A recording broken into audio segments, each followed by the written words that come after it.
Bienvenue sur Réalité Express, la chaîne qui vous tient informé des dernières actualités sur les émissions de télé-réalité en France. Tout de suite, les nouvelles les plus récentes sur Famille Nombreuse, la vie en XXL, mise à jour ce matin du 14 juin 2025. Attention, ne manquez surtout pas la 5e info, elle vaut le détour.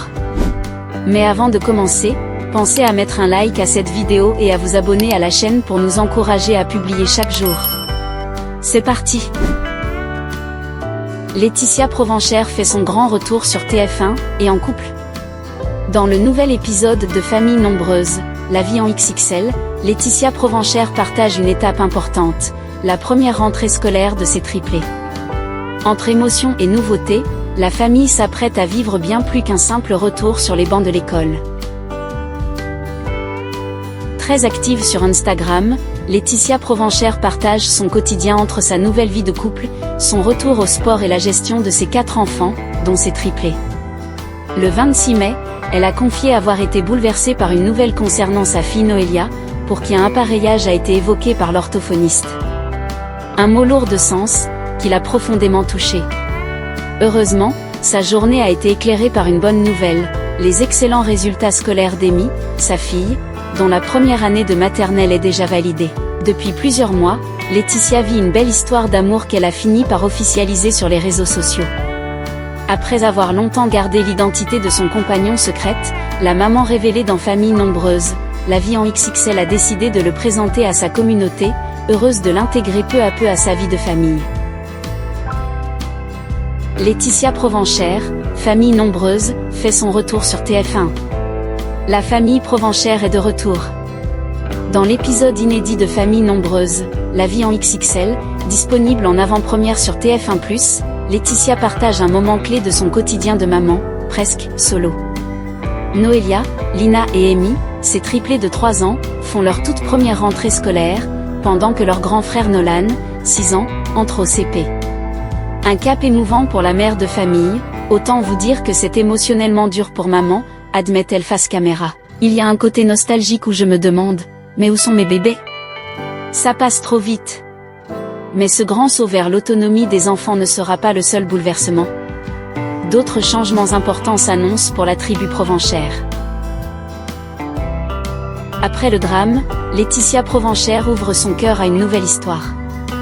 Pour les téléspectateurs qui ne la connaissent pas, Laetitia Provenchère raconte son histoire.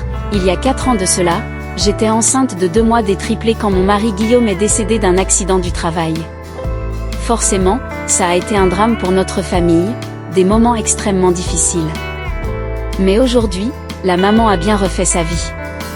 Depuis février, elle a dévoilé le visage de son nouveau compagnon sur les réseaux sociaux, officialisant une relation discrète, mais solide. Ensemble, ils forment désormais une famille recomposée à 6 et parfois à 7, puisque son compagnon est également papa d'une fillette du même âge que son fils Nolan. Une organisation qui fonctionne étonnamment bien, comme Laetitia l'a confié, même si certaines situations demandent encore des ajustements. On voudrait acquérir une résidence secondaire. Mélanie Gonzalez, Famille Nombreuse, dévoile la région de ses rêves pour une future acquisition. Dans le dernier épisode de Famille Nombreuse, la vie en XXL, les Gonzalez partent à l'aventure dans un tout nouveau camping. Et ce séjour pourrait bien marquer le début d'un projet familial plus ambitieux. Mélanie Gonzalez, figure emblématique de Famille Nombreuse, la vie en XXL, traverse une période compliquée. Devenue maman pour la 9e fois avec l'arrivée de la petite Calypso, elle a aussi dû faire face à 2 fausses couches, un deuil qu'elle évoque sans filtre sur les réseaux sociaux. Malgré les épreuves, la maman continue de savourer les moments en famille. Dans les récents épisodes, on la découvre entre bonheur et tension, entre une virée shopping avec ses filles et les conflits du quotidien avec ses ados. Avec 8 enfants à la maison, dont plusieurs en pleine crise d'adolescence, Mélanie et Franck jonglent entre autorité, fatigue et volonté de conserver la bonne ambiance familiale. Famille Nombreuse, les Gonzalez en repérage pour une future maison de vacances? Dans l'épisode inédit de Famille Nombreuse, la vie en XXL, disponible en avant-première sur TF1+, les Gonzalez posent leurs valises en Charente-Maritime pour des vacances en camping. Cette année, changement de décor. la tribu a décidé de tester un nouvel endroit. L'objectif de ces vacances, c'est de découvrir un peu le coin, explique Mélanie Gonzalez, enthousiaste à l'idée de nouveautés. Son mari Franck partage une ambition bien plus large. Si par la suite on a la possibilité d'y acquérir une petite résidence secondaire ou une maison familiale pour les vacances, ce serait super. Pour l'instant, les enfants ne sont pas dans la confidence. La prochaine étape ? Leur annoncer cette possible grande aventure en famille. Mélanie Gonzalez et son mari restent à la maison cet été. Cet été, Mélanie Gonzalez n'ira ni à la mer ni à la montagne. Après plusieurs escapades ces derniers mois, la maman de 9 enfants a choisi de rester chez elle pour se consacrer à des projets bien différents. Nous sommes partis en Crète tous les deux et au Sable d'Olonne récemment, car nous ne partons pas cet été, a-t-elle expliqué à ses abonnés sur Instagram ce 12 juin. Avec beaucoup de travail en perspective, elle a déjà prévu de placer ses enfants au centre de loisirs et en colonie pour leur offrir des vacances malgré tout. De son côté, Mélanie prévoit de rester active à la maison, où plusieurs chantiers sont en cours. La chambre de Nino est terminée, maintenant, on va s'occuper du jardin, et la prochaine chambre à faire sera celle de Margot, a-t-elle précisé, déterminée à avancer avant la rentrée. La démarche est faite, Camille Santoro, famille nombreuse, annonce vouloir se séparer du nom de famille de son ex-mari Nicolas. Lors d'une session de questions-réponses sur Instagram, Camille Santoro a expliqué pourquoi elle a gardé le nom de son ex-mari Nicolas et a annoncé avoir entamé une démarche pour s'en séparer. Il y a 5 ans, les téléspectateurs découvraient Camille et Nicolas Santoro famille nombreuse, la vie en XXL. À la tête d'une tribu de 6 enfants, la créatrice d'une marque de pyjamas et le gendarme ont marqué l'histoire du programme qu'ils sont quittés en 2023. Après leur départ de l'émission, les Santoro ont surpris leurs fidèles admirateurs et admiratrices en annonçant leur divorce. Cela fait plus d'1 an que Nico et moi enchaînons les déceptions et les coups durs. Malheureusement, ces difficultés ont eu raison de nous. Nous nous sommes perdus, avait confié Camille, avant de révéler qu'ils avaient perdu une petite fille prénommée Noah seulement quelques mois avant leur séparation. Camille Santoro, famille nombreuse, explique pourquoi elle se fait toujours appeler par son nom d'épouse. Depuis son divorce avec Nicolas, Camille Santoro a changé de vie. La jeune femme a acheté puis rénové la maison de son enfance et a eu la chance de participer à plusieurs grands événements grâce à son activité de créatrice de contenu. Suivie par 877 000 abonnés sur Instagram, la maman de 6 enfants a notamment eu l'opportunité de monter les marches du Festival de Cannes, en mai dernier. Mais une question taraude les internautes. Malgré son divorce, l'influenceuse a gardé Madame.Santoro comme nom d'utilisateur sur le réseau social. Interrogée à ce sujet lors d'une session de questions-réponses, la jeune femme a expliqué pourquoi. Il faut savoir qu'il y a des comptes Instagram qui sont certifiés par Instagram directement. D'autres créateurs paient la certification et ce n'est pas mon cas. Je ne peux donc pas changer de nom comme bon me chante, mais en tout cas la démarche est faite de mon côté, a révélé celle qui espère pouvoir se séparer de son nom d'épouse. Camille Santoro, famille nombreuse, dévoile les conséquences de sa notoriété sur sa vie privée. Récemment invitée dans le podcast d'Olivia Gaya Parole de maman, Camille Santoro a évoqué l'impact de sa médiatisation sur sa vie personnelle. J'ai l'impression qu'on m'a arraché un peu de ma vie privée. Du jour au lendemain, ta vie appartient aux gens. Tu te retrouves sur la place publique et tout le monde est capable de donner son avis. Et ce, peu importe ce que tu fais, peu importe le sujet que tu abordes. J'ai trouvé que c'était hyper intense, a-t-elle confié. Famille nombreuse, Olivia Gaya révèle le prénom et publie une première photo du visage de son bébé. Sur son compte Instagram, Olivia Gaya a dévoilé le prénom de son deuxième enfant, né le mardi 10 juin. La jeune maman a également donné de ses nouvelles après son accouchement par césarienne. Olivia Gaya ne pourrait pas être plus heureuse. Mardi 10 juin, l'influenceuse révélée dans Famille nombreuse, la vie en XXL a donné naissance à son deuxième enfant. Un heureux événement qu'elle a annoncé sur son compte Instagram en dévoilant des photos de la première rencontre entre son fils aîné Kaiden et son petit frère. Hey, bonsoir tout le monde, c'est moi Kaiden. J'ai pris le téléphone de ma maman pour vous annoncer que je suis devenu grand frère et que je suis trop fière. Mon petit frère est trop beau gosse et ma maman est très fatiguée. Du coup, elle se repose et avec mon papa on s'occupe de tout le reste, pouvait-on lire en légende de ces adorables clichés.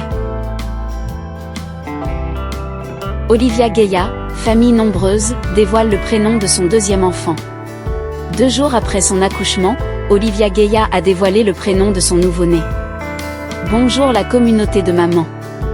Je me présente, je m'appelle Kaizan, je suis le petit frère de Kaiden. Je suis né le 10 juin 2025 à 11h41 exactement. Je me porte très bien et je suis en forme.